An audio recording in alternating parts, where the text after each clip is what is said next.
రెండవ రాజుల గ్రంథము 7వ అధ్యాయము 3, 4, 5 వచనాలు. ఎంతమంది కుష్ఠరోగులు? 4 కుష్ఠరోగులు.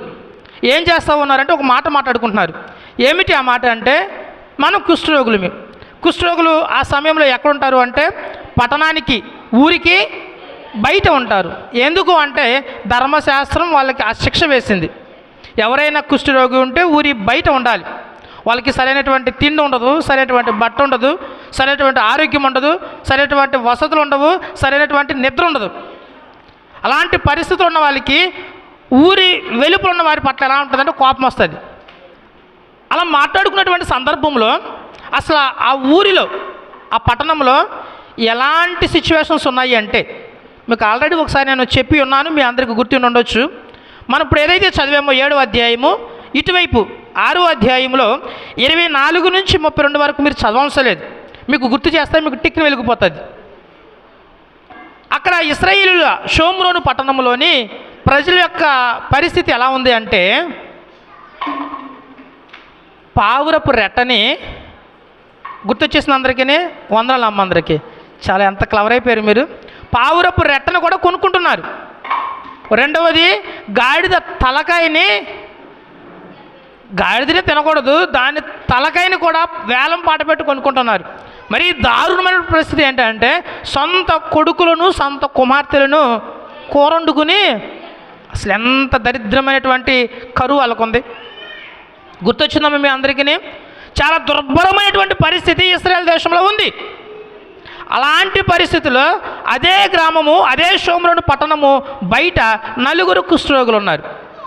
మామూలు మనుషులకే తిండి లేకపోతే పట్టణము బయట ఉన్నటువంటి కుష్ఠరోగుల పరిస్థితి ఇంకెలా ఉండొచ్చు? వీళ్ళకే లేకపోతే వాళ్ళకి, వీళ్ళు పెడితేనే కదా ఏదో ఒక ముద్ద గుర్తొస్తే తీసుకొచ్చి అక్కడ పెడితే వాళ్ళు తింటారు. ఇక్కడే ఇంత దుర్భరమైనటువంటి కరువు ఉంటే బయట వాళ్ళు ఎలా ఉండాలంటే ఇంకా వర్ణనాతీతం. అలాంటి సిచ్యువేషన్స్లో ఆ 4 కుష్ఠరోగులు ఒక డెసిషన్ తీసుకున్నారు. ఏమిటి అదంటే చదువుదాం ఒకసారి ఆ మాట. మనము చచ్చిపో వరకు ఇచ్చట ఎందుకు కూర్చుండవలెను? మనము చచ్చిపోయేంత వరకు, ఎందుకంటే తిండి లేదు కదా, కుష్ఠరోగులు కదా, లోపలికి వెళ్ళి అడగడానికి కూడా అవకాశం లేదు, అడిగిన వాళ్ళు కూడా ఇవ్వడానికి కూడా వాళ్ళ దగ్గర ఏమీ లేదు. మనం ఇక్కడ ఉండి ఎందుకు చచ్చిపోవాలి? మనం ఒక డెసిషన్ తీసుకుందాం, ఏదైనా ఒక పని చేద్దాం. మనం బ్రతకాలి అంటే డూ ఆర్ డై సిచ్యువేషన్స్ అంటారు కదా, అలాంటి పరిస్థితుల్లో ఈ 4 కుష్ఠరోగులు ఉన్నారు. మనం ఇక్కడ ఉండి చచ్చిపోవడం ఎందుకు? ఇచ్చట ఊరికే కూర్చుండి ఇచ్చట ఉన్ననో చచ్చిపోదాము, పదండి మనం ఏం చేద్దాము అంటే సిరియానీయుల దండులోనికి పోవుదాము రండి. ఎందుకు సిరియానీయుల దండుపేటలోనికి వెళ్దాం అనుకున్నారు అంటే, అసలు ఇశ్రాయేలు దేశంలోను మరి ప్రాముఖ్యంగా షోమ్రోను పట్టణంలోను కరువు రావడానికి గల ప్రధానమైన కారణం ఏమిటంటే సిరియానీయుల రాజు.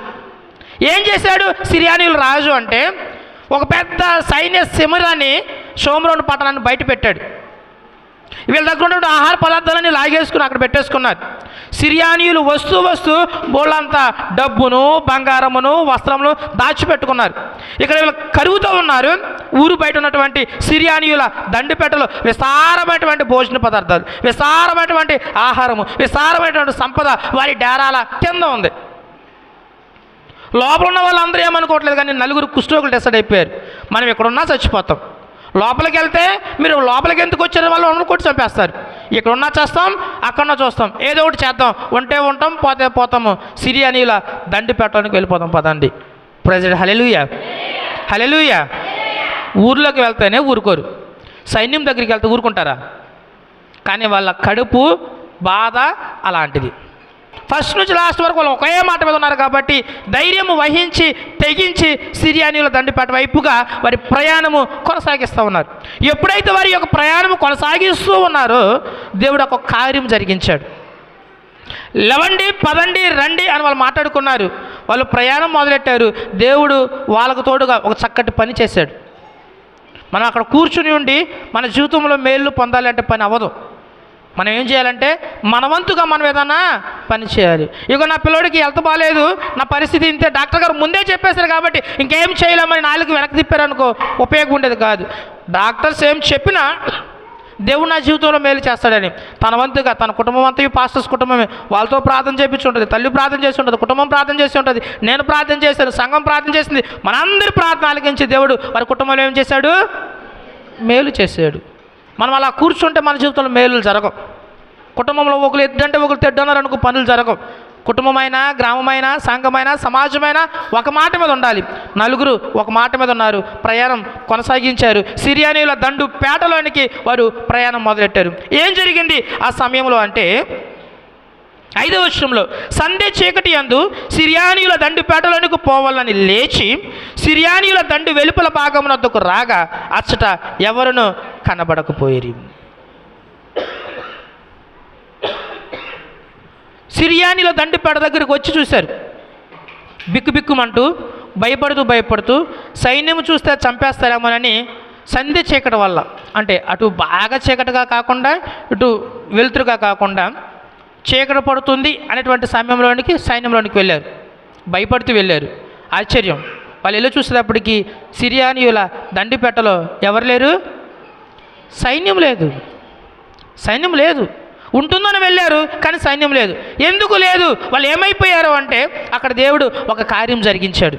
ఏమిటి దేవుడు అక్కడ జరిగించినటువంటి కార్యం అంటే, యెహోవా రథముల ధ్వనియు గుర్రముల ధ్వనియు గొప్ప సమూహపు ధ్వనియు సిరియానీయుల దండునకు వినబడినట్లుగా చేయగా, అక్కడ రథాలు లేవు, గుర్రాలు లేవు, సైన్య సమూహము లేదు, కానీ దేవుడు ఆ ధ్వని పుట్టించాడు.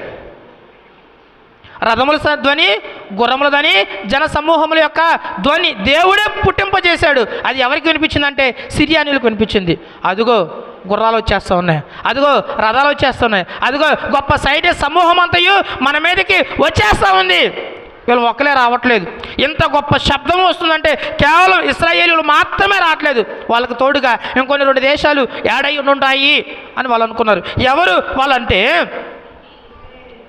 మన మీదకు వచ్చుటకై ఇశ్రాయేలు రాజు హిత్తీయుల రాజునకును ఐగుప్తుల రాజునకు బత్తెమిచ్చి ఉన్నాడని సిరియానీయులు ఒకరితోనొకరు చెప్పుకొని వాళ్ళు తినటానికే తిండిలేదు.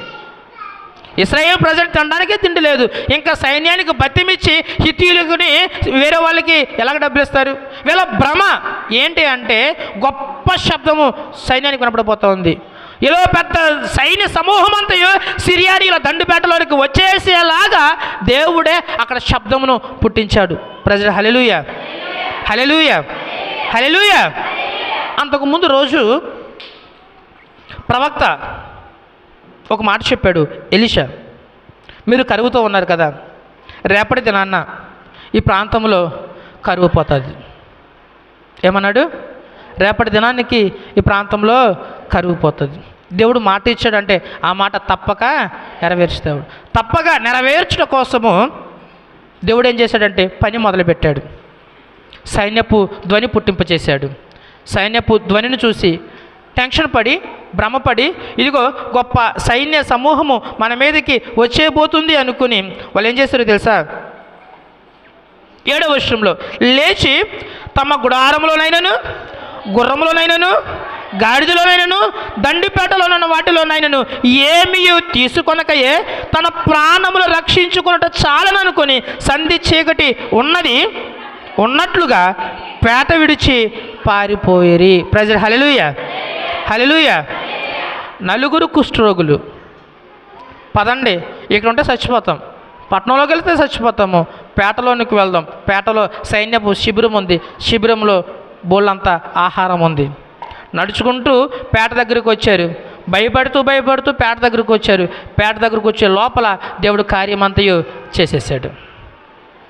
సైన్యపు ధ్వనికి కన్ఫ్యూజన్లో సైన్యం వచ్చేస్తుంది అనుకుని వాళ్ళు ఏది పట్టుకోకుండా కట్టి బట్టల చేత అంటారు కదా, ఆ కట్టు బట్టలతో పారిపోయారు అంతే.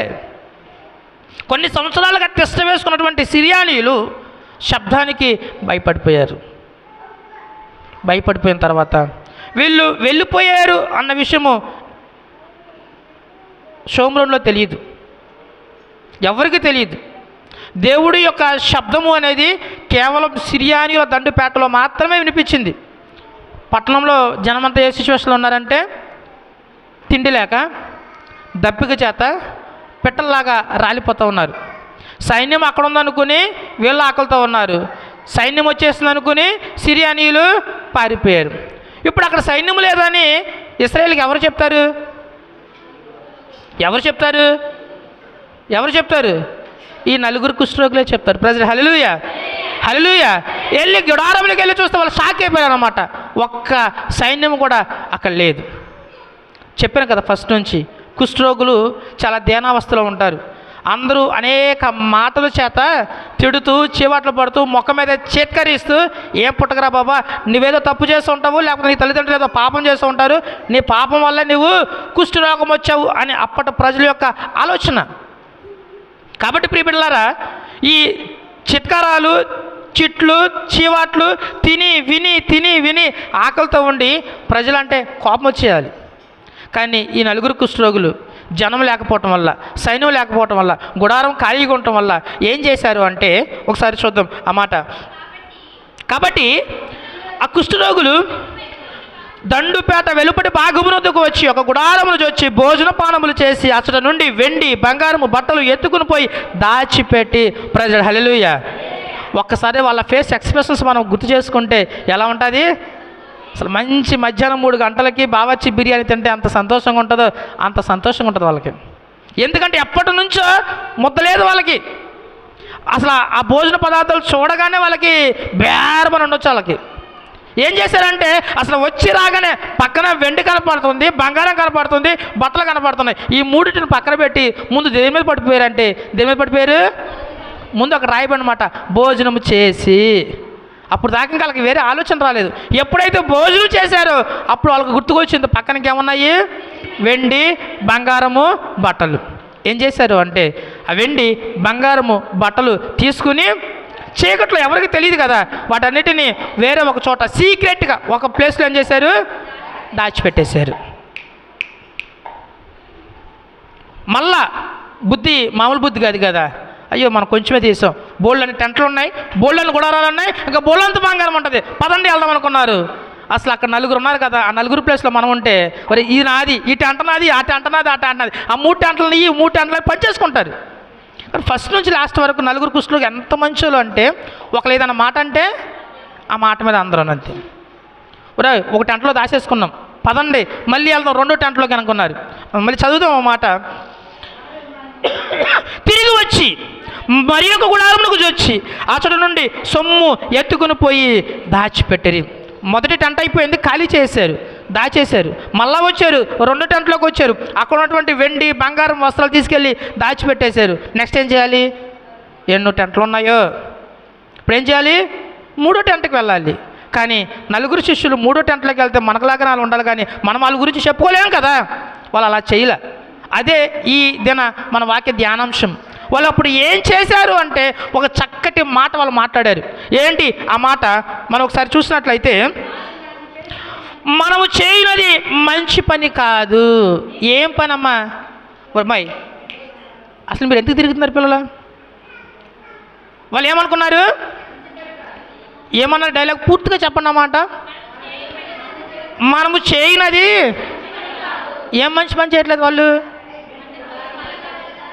అమ్మా కథ కింద చెప్తే బలి అంటారు కదా మీరు. ఏం చేస్తున్నారు వాళ్ళు? సగం చెప్పి వదిలేస్తున్నారు అంతే. మీరు చెప్పినంతయు తప్పు.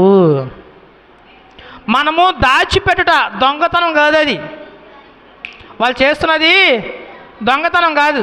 ఎందుకంటే సైన్యము ఆ వెండి ఆ బంగారము వస్త్రాలు అక్కడ పెడితే తీసుకుని వెళ్ళిపోవడం దొంగతనం. కానీ వాళ్ళు తీసుకెళ్ళిపోలే. సైన్యం విడిచిపెట్టేస్తే అది ఖాళీగా ఉండిపోయింది. వీళ్ళు తీసుకోకపోతే ఇంకొకరు తీసుకుంటారు. వేరే ఒకరు తీసుకుంటాం కన్నా మనం తీసుకుంటాం వస్తుందని వాళ్ళు తీసుకున్నారు. ఒక టెంట ఖాళీ చేశారు, 2వ టెంట్లోకి వెళ్ళారు, 2వ టెంట ఖాళీ చేశారు. అబ్బా మన కుష్ఠరోగులు మనం ఏం చేసుకుంటాం? ఈ బంగారం సైన్యం బట్టలు ఎలా ఉంటాయి? సైన్యపు వస్త్రాలు ఉంటాయి. కుష్ఠరోగులు ఉండి సైన్యపు వస్త్రాలు తీసుకుని మనం ఏం చేస్తాం? ఎక్కడికి వెళ్తాం? ఏం చేయలేం. మనం బంగారం తీసుకుని ఏం చేసుకుంటాం? ఆ రోగమై ఉండి మనం ఆ వస్త్రాలు ఆ బంగారము ఏం చేసుకుంటాం? మనం ఏం చేసుకోలేం. ముందు మనకు కావాల్సినది దాచుకుందాం. ఓకే, దాచుకున్నారు. అందులో ఇంకొకటి ఎవడో నాలంటాడు, ఒకటైతే సరిపోదు, ఇంకోటి దాచుకుందాం అనుకున్నారు. ఇంకో గుడారంలోకి వెళ్ళి దాచుకున్నారు. 3వ గుడారంలోకి వెళ్తుంటే వద్దురా, మనం చేసేది మంచి పని కాదు. ఎందుకు అంటే, పట్టణములో షోమ్రోనులో ప్రజలు ఎలాంటి సిచ్యువేషన్లో ఉన్నారంటే మనుషులను చంపుకు తినేసే సిచ్యువేషన్లో ఉన్నారు. వాళ్ళు అక్కడ ఆకలితో అలమటిస్తూ ఉంటే మనం ఇక్కడ వెండి బంగారపు వస్త్రములు దాచుకోవటం అనేది మంచి పని కాదు. ఇంకొంచెం ముందుకు వస్తే మనము నేటి దినము శుభవానము గల దినము మనము ఊరుకునేలా. ఇది మంచి రోజు ఈరోజు. ఎందుకంటే మన కడుపు నిండా ఆహారం వచ్చింది, మన కళ్ళకు కనపడినంత బంగారం మనకు దొరికింది. మనకు మాత్రమే కాదు, ఇశ్రాయేల్ అందరికీ సరిపోయేంత ఆహారము, వెండి, వస్త్రములు, బంగారం కనపడ్డాయి. ఇది ఇశ్రాయేలుకు మాత్రమే, మనందరికీ కూడా మంచి శుభదినము. ఇలాంటి శుభదినాన్న మనం ఏం చేయకూడదు, ఊరకనే ఉండకూడదు. రెండోది, మనం ఏం చేయకూడదు, ఇంకా కావలసినంత దాచుకోవద్దు. ఈ బంగారము, వెండి, వస్త్రములు, ఆహారము ఇశ్రాయేలీయులకు కూడా అందుకునులాగున మనం ఏం చేయాలి, పట్టణంలో వాళ్ళకి వెళ్ళి చెప్పాలి. మనము చెప్తే తప్ప తెలియదు వాళ్ళకి. అలా ఆకలితో అక్కడే ఉండిపోయారు, అలా లేచే పరిస్థితులు లేరు. ఆకలితో ఉన్నాయి, దప్పికతో ఉన్నాయి, బాధలతో ఉన్నాయి, ఎలాంటి కష్టాల్లో ఉన్నా సరే మోకరించి ప్రార్థన మాత్రం చేయరు వాళ్ళు. ఈ కుష్ఠరోగులు రోగంతో ఉన్నా, తిండి లేకపోయినా, తెప్పలేకనా, ఒరే మనం ఏదో ఒకటి చేద్దాం, ముందు లెగుతాం, ఇక్కడ కూర్చొని చచ్చిపోయే కన్నా లేచి ఏదో ఒకటి చేద్దాం అనుకున్నటువంటి కుష్ఠరోగులు ఎంత బెటరు. పట్టణంలో చచ్చిపోదాం, ఇక అక్కడే ఉందా మన బతికంటే అక్కడే తెల్లారిపోవాలనుకున్న వాళ్ళు ఎక్కడ. మనలో కూడా చాలామంది ఎన్ని బాధలు వచ్చినా సరే ఉష్ ఉష్ ఉష్ అనుకుంటారు తప్ప ఎవరో మోకరించి ప్రార్థన అనేది చేయరు. అంతే అసలు. ఆ దేవుడికే జాలి వచ్చి ఎందుకు ఎన్ని చేసి ఇక్కడ లెగడాని దేవుడే వదిలిపెట్టి వెళ్ళిపోయారు తప్ప మీరు మాత్రం మోకరించి ప్రార్థన చేయరు, సంఘాన్ని పిలిపించుకుని ప్రార్థన చేయరు, సేవకుని పిలిపించి ప్రార్థన చేయరు. దేవుడిగా చిరాకు వచ్చేయాలి మీ మీద అంతే. కానీ కుష్ఠరోగులు అలా కాదు. ఏదో ఒకటి చేద్దాం, ఎక్కడుండి చచ్చిపోవడం కన్నా, పట్టణంలో కలిసి చచ్చిపోవడం కన్నా, సిరియాలో చేతులు వెళ్ళి ఒక మొదటిని చచ్చిపోవడం బెటర్ అనుకుని వెళ్ళారు. వెళ్ళిన ప్రతిఫలం ఏం జరిగింది అంటే విస్తారమైనటువంటి వెండి, బంగారం, వస్త్రములు, భోజన పదార్థాలు దాచుకున్నారు. ఇది నా ధ్యానాంశము. ఊరకనే మనము ఉండకూడదు. మనం చేసేటువంటి పని మంచి పని కాదు. నలుగురు కుష్ఠరోగులు ముందు కడుపార తిని దేవుని సొంత రక్షకునిగా అంగీకరించి ప్రశస్త వస్త్రము ధరించి వారి యొక్క రక్షణ భాగ్యమును కొనసాగిస్తూ వాళ్ళు ఏమనుకున్నారంటే ఇక మనం ఇలా ఉండడం మంచిది కాదు. మనం పొందుకున్నటువంటి రక్షణను ఏం చేయాలి, పట్టణంలో ఉన్న వాళ్ళకు కూడా తెలియపరచాలి. నీవు నిజదేవునికి అంగీకరించడం మాత్రమే సరిపోదు. నీవు పొందుకున్నటువంటి రక్షణను, నువ్వు పొందుకున్నటువంటి ఆశీర్వాదాన్ని, నువ్వు పొందుకున్నటువంటి సాక్ష్యాన్ని ఇతరులకు కూడా నువ్వేం చేయాలి, పంచండి. ఊరుకోవడం మంచిది కాదు, నువ్వు చేసే పని అసలు మంచిదే కాదు అని దేవుడు చెప్తున్నాడు ఈ రాత్రికాల సమయం ముందు. యాకోబు పత్రికలో ఒకసారి చూద్దాం, ఒకసారి తీయండి. యాకోబు పత్రిక 4వ అధ్యాయం 17వ వచనం ఒకసారి చూడండి. యాకోబు పత్రిక 4వ అధ్యాయం 17వ వచనం.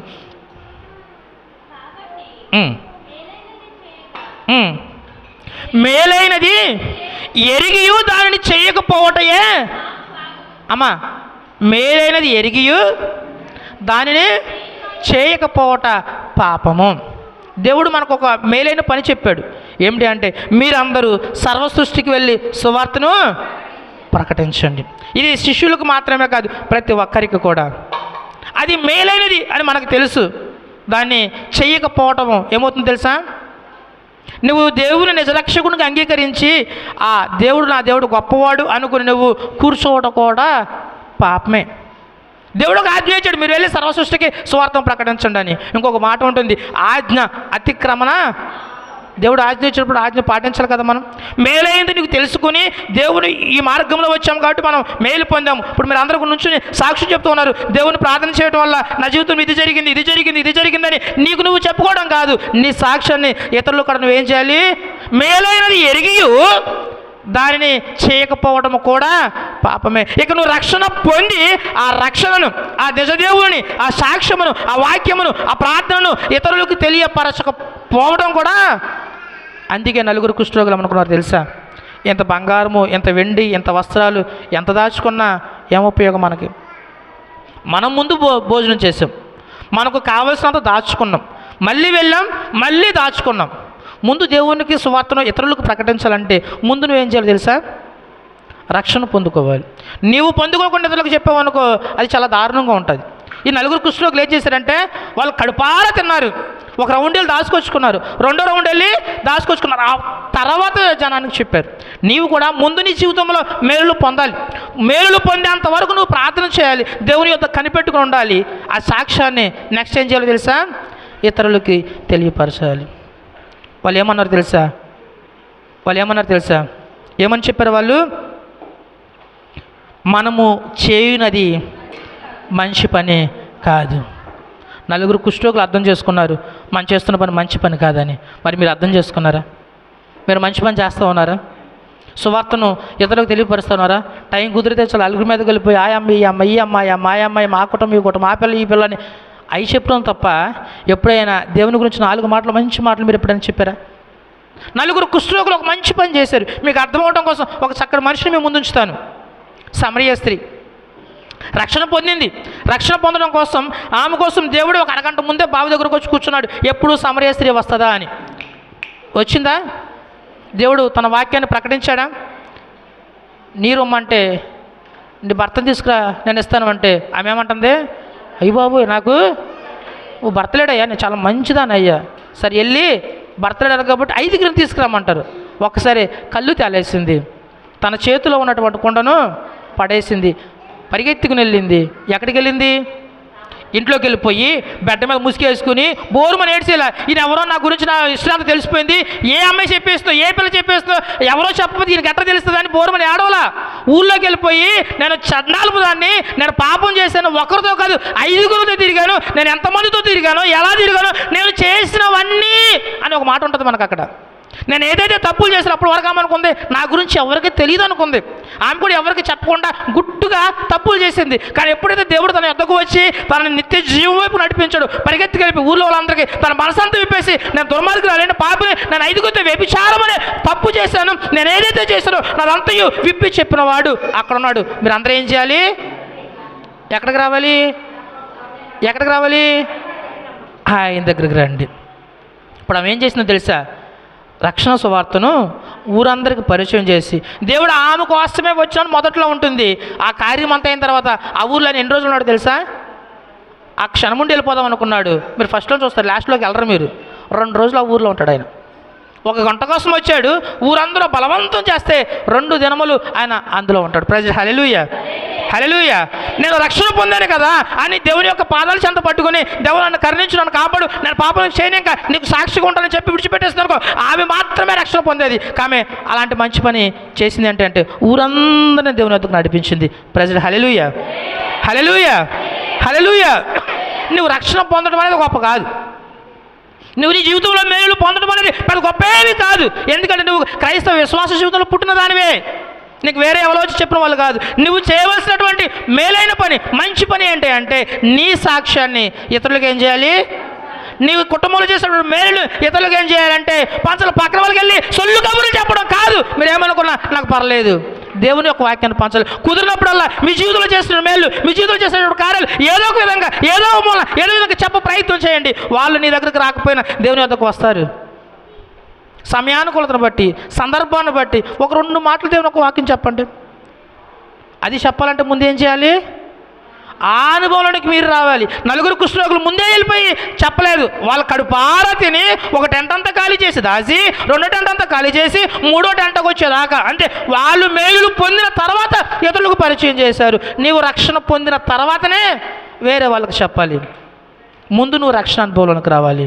ఇక్కడ యాకోబు పత్రికలో మనం చూసాం కదా, మేలైనది ఎరిగియు దాన్ని చేయకపోవట. కుష్ఠరోగులు ఎంత గొప్ప వాళ్ళు అంటే ఆ మేలైంది చూశారు. మేలైంది చూసి ఎక్కడికి వెళ్ళి చెప్పారు? ఎక్కడికి వెళ్ళి చెప్పారు? ఎక్కడికి వెళ్ళి చెప్పారు? 2సారి అడిగినట్టు తప్పని అర్థం. ద్వారపాలకుని దగ్గరికి వెళ్ళి, ముందు స్టార్ట్ అయినప్పుడు వాళ్ళు ఏమనుకున్నారు? మనం ఎక్కడున్నా చచ్చిపోతాం. 2వది పట్టణంలోనికి వెళ్ళినా, మరి ఇప్పుడు అప్పుడు అనుకున్నారు కదా పట్టణంలోకి వెళ్తే చచ్చిపోతామని. మరి ఇప్పుడు పట్టణంలోకి వెళ్తే వాళ్ళు చంపేస్తారు కదా. నా పాయింట్ మీకు అర్థమైందా? ముందు లోపలికి వెళ్తాక భయపడ్డారు, మరి ఇప్పుడు వెళ్తాక భయపడాల. ఎందుకనంటే వాళ్ళ జీవితంలో ఇప్పుడు ఏముందో తెలుసా? సంతోషం ఉంది, సమాధానం ఉంది, రక్షణ ఉంది. ముందు నువ్వు భయపడవచ్చు ఆ సమస్యలు చూసి, ఆ ప్రతికూలతలు చూసి, ఆ ఇబ్బందులు చూసి, ఆ కష్టాలను చూసి. కానీ ఎప్పుడైతే నిజదేవుని అంగీకరించిన తర్వాత, నీ జీవితంలో మేలు పొందిన తర్వాత ఎక్కడికైనా వెళ్తావు. ఏదైనా నువ్వు చేయగలిగే నుంచి చనిపోయినా పర్లేదు నేను వెళ్తానని 4 కుష్ఠరోగులు చక్కగా చేతిలో చేసుకుని ద్వారపాలకుని దగ్గరికి వెళ్ళి చెప్పారు, అయ్యా మీరు అర్ధాకలతో పిల్లల్ని చంపేసుకుని తినేస్తున్నారు, మీరు ఎవరి గురించి భయపడుతున్నారంటే సిరియానులు చూసి భయపడుతున్నారు. మీకు ఒక విషయం చెప్తా, అదేంటి అంటే పేటంతా అక్కడ అయిపోయిన మాట.